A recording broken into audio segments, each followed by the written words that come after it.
boldness today to report to you that I'm incredibly disappointed in one of my all-time favorite fighters, my brother, Floyd Money Mayweather.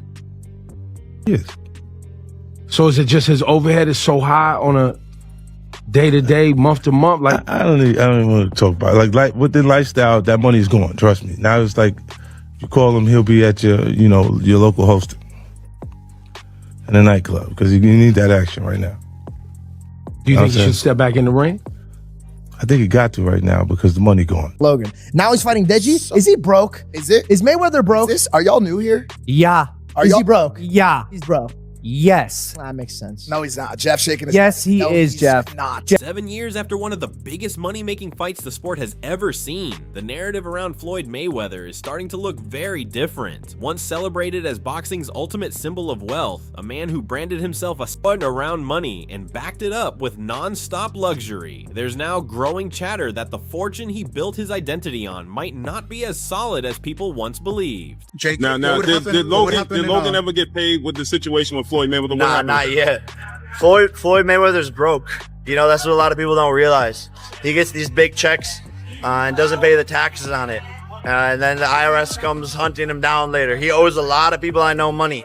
And Logan's deep down on that list. So Floyd has pushed back against these claims, but recent comments from Stephen A. Smith have only fueled the conversation. The 2017 showdown with Conor McGregor generated roughly $600 million, with Floyd reportedly taking home around $275 million and McGregor earning about $85 million. At the time, it was seen as a masterclass in business. Before the fight even happened, Mayweather told Smith he would play with McGregor before finishing him in the later rounds. Smith later confirmed that prediction on Mike Tyson's Hot Boxing podcast, praising Floyd's calculated approach and ring IQ. And stay at his chest. He's going to have to push me off in order to throw his punches. He said he's going to be circling the ring. He said by around 4 or 5, he's not going to have any legs. He's going to be done. And he said, and I'll just toy with him and keep him around until around the 8th or the 9th round. But Smith didn't stop there. Having followed Floyd closely over the years, he's now questioning the long-standing belief that Mayweather's wealth is untouchable. What's changed isn't just public opinion, it's patterns. From visible lifestyle shifts to internal issues within his team, there are signs things might not be as stable as they appear. In early 2025, reports surfaced claiming members of Floyd's own staff were threatening to quit over delayed payments. Well, I mean, it's a cheap mic, but I just probably use it, so. Okay. The money team has no money. Martin, money team has no money. The money team has hard work, dedication, no pay. It's up for the integration, y'all. Hard work, The 5 or 6 years old. hard work, dedication, no pay. We're not talking about 1 or 2 complaints. Personal assistants, trainers, security, and office staff all reportedly raised concerns about missing or late wages. This wave of frustration hit at the same time Floyd reportedly spent over $1 million on a luxury Super Bowl suite in Las Vegas. That contrast raised eyebrows. A man who's earned over $1 billion facing issues paying his own team? That kind of contradiction doesn't just look bad, it chips away at the image he's spent years building. Money made all day. You know, right here, a light million. Over there, counting up another million over there. Walk with me, ladies and gentlemen, let me take you into my life. Things look even more questionable when you examine his activities since retiring. Instead of stepping away, Floyd has stayed busy with exhibition bouts, far more than expected for someone of his status. These aren't high-stakes legacy fights. They're events built around quick payouts. He stepped into the ring with kickboxers, influencers, and internet personalities across places like Dubai and London. Each time he labels it easy money. But the bigger question is, why keep chasing these paydays if the bank account is as full as claimed? Are you holding other fighters accountable, like Floyd, for example? I mean, Floyd doesn't even know his opponent's name, so are you holding him accountable to that? Floyd should still be fighting people that, you know, he at least people that know that his opponent's name and stuff. Are you saying the same thing? Hold on. A couple of things. Number one, last time I checked, Floyd retired. These are exhibitions that he had, but I don't even count these. Floyd will tell you that himself. when Floyd, I didn't count Conor McGregor as a boxing match. That was a damn exhibition. I ain't paying no attention to that with Floyd. Industry insiders are starting to piece things together. Unlike many elite athletes, Floyd hasn't been widely known for building long-term investments. There's no major portfolio of businesses, franchises, or infrastructure tied to his name. Instead, his wealth has largely gone into luxury, massive mansions, exotic cars, rare watches, private jets. It looks impressive online, but these are assets that lose value over time and cost a fortune just to maintain. Arnold Schwarzenegger, limited edition AP, all factory, 1.8 million right here. The $20 bills section. We like to call this the Andrew Jackson section, but I like to call it wallpaper. 200,000 in 20s. I heard in the song you can get the biggest Chanel bag in the store if you want it. Well, it's the biggest Chanel bag in the world. I got this bag from Karl Lagerfeld. In 2024, Floyd made headlines again, this time for paying $18 million in taxes to the IRS. While that might sound like proof of massive earnings, it also revealed something else. His financial setup might not be as efficient as expected. Most billionaires rely on teams of experts to minimize tax burdens legally. Floyd, on the other hand, seems to operate differently, continuing the same spend-heavy habits that defined his career. Whether what they got you up under the gun again on $25 million in taxes, hey man, stuff about to get real for you, Floyd, man, because you already owe Gervonta Davis $33 million that you ain't paid him. Do anybody find it strange that your boy Floyd is on all the IRS money, on Dubai money, on Gervonta Davis money? But yet, we have all this stuff, all that flash that y'all see. But y'all realize, man, he get a lot of that stuff. Then came another headline-grabbing claim. In early 2025, Floyd announced he had invested $42 million into a Manhattan real estate project. The story quickly gained traction until property records told a different story. His name didn't appear as a primary owner or major stakeholder. Real estate experts later suggested he may only hold a small, non-controlling interest, despite presenting it as a full ownership move. All this money made. No partners. All by myself. Over 1,000 apartments. I'm just getting started. This kind of overstatement used to boost his image, but now it's raising doubts. Instead of admiration, people are starting to question the authenticity behind the claims. When someone constantly has to prove their wealth with bigger and louder announcements, it can start to feel less like confidence and more like overcompensation. Recently, even his approach to exhibition fights has changed. The buildup is minimal. The promotion feels rushed, and the events themselves seem more about quick cash than legacy. I just saw 50 Cent. I totally disagree with you if you think that's a good look. I get what you're saying. I completely get it. Dude, he's one of the greatest of all time. He never lost. He's 50 now. So he's going to do that for a bag, for clout. Take March 2025, for example. Floyd reportedly arranged a last-minute fight in Paris against an unknown influencer. There was barely any promotion. He arrived just days before, did very little media, and left immediately after. According to sources, he insisted on being paid upfront in cash before stepping into the ring. That kind of demand suggests urgency, something you don't usually associate with someone sitting comfortably on endless wealth. But you have to stop embarrassing yourself with these exhibitions. I know life is hard, I know life is expensive, but come on, dude, put your legacy first. Nobody wants to remember you like this. And it gets worse, your jeweler filed a lawsuit against you in Miami. And many are saying you're gonna have to sell off your assets. Floyd, I'm rooting for you. Come on, let's turn it around. Despite all this, Floyd hasn't slowed his lifestyle at all. He still travels privately, carries massive amounts of cash, and shows up wearing watches worth more than most homes. But behind the scenes, the pressure seems to be building. His Mayweather Boxing Plus fitness brand is being pushed aggressively, with reports suggesting franchise owners are being pressured to expand quickly and invest more. Some claim they're being used to maintain the illusion of success while receiving limited support in return. There are also rumors that Floyd has taken loans against his properties and luxury assets to keep cash flowing. That could explain how he continues to spend heavily in public while things behind the curtain look far less stable. Just another ordinary day, chilling in an EWV Rolls Royce. For those that don't know what an EWV is, that's an extended wheelbase Rolls Royce. I need the leg. I know I ain't that tall, about 5'8.5". Some days 5'9". But it is what it is. Chilling, sitting right here watching the Thriller in Manila, Ali versus Frazier. Another concern is the lack of involvement in long-term, high-level business ventures. While athletes like LeBron James, Magic Johnson, and Shaquille O'Neal have built empires through smart investments, Floyd has remained focused on entertainment and quick returns.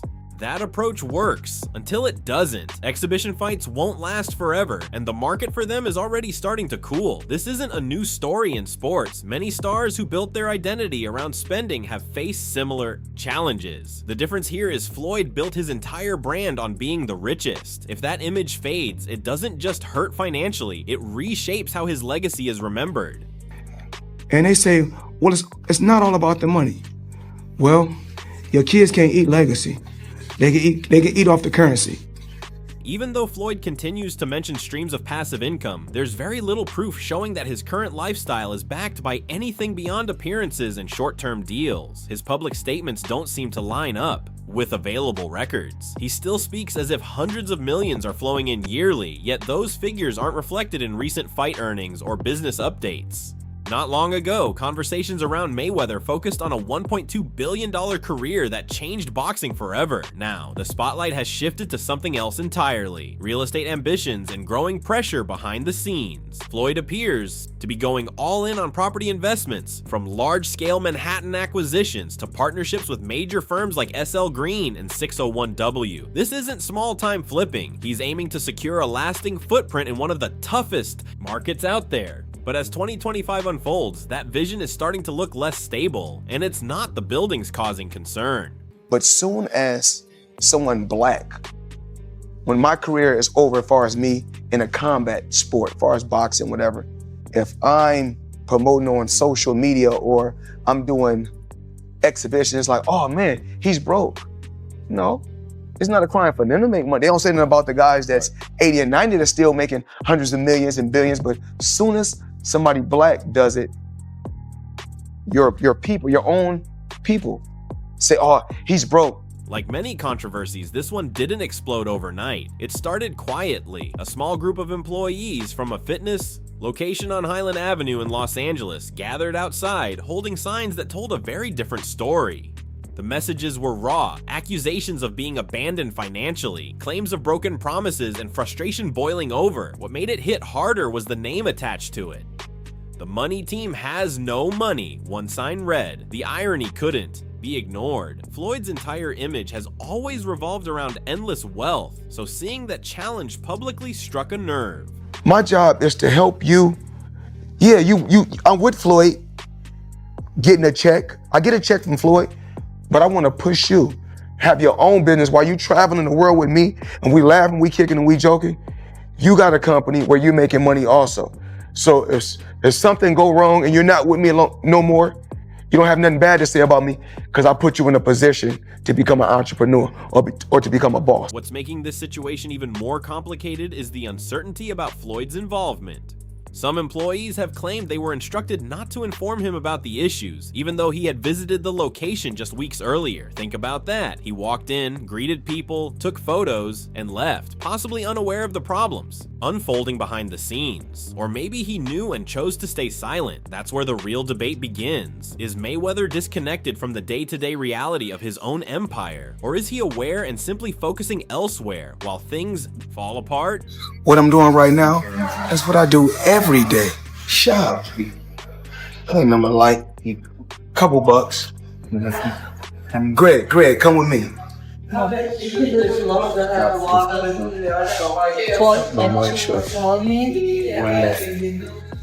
didn't get these. Yeah. I did? Yes, sir. Yes. On the other side of that argument is a more calculated theory. Some believe Floyd saw challenges coming and shifted his focus toward long-term investments like commercial real estate, while letting other ventures struggle. But laws don't care about strategy or image. If employees were truly not paid, the legal consequences could escalate quickly. A potential class action case alone would be damaging, not just financially, but publicly. For someone whose brand has always been built on being untouchable, this situation edges dangerously close to a very different reality. Imagine working for someone whose whole persona is money, money, money, money, money, and you don't get paid. Well, that's exactly what it is for employees of Floyd Mayweather. Employees of his Los Angeles gym accused Floyd Mayweather of bankruptcy after failing to pay them. I mean, he's still buying stuff. Portfolio valued at $10 billion, including 18 office buildings spanning. I mean, he can do all this, but he can't pay his employees' salaries.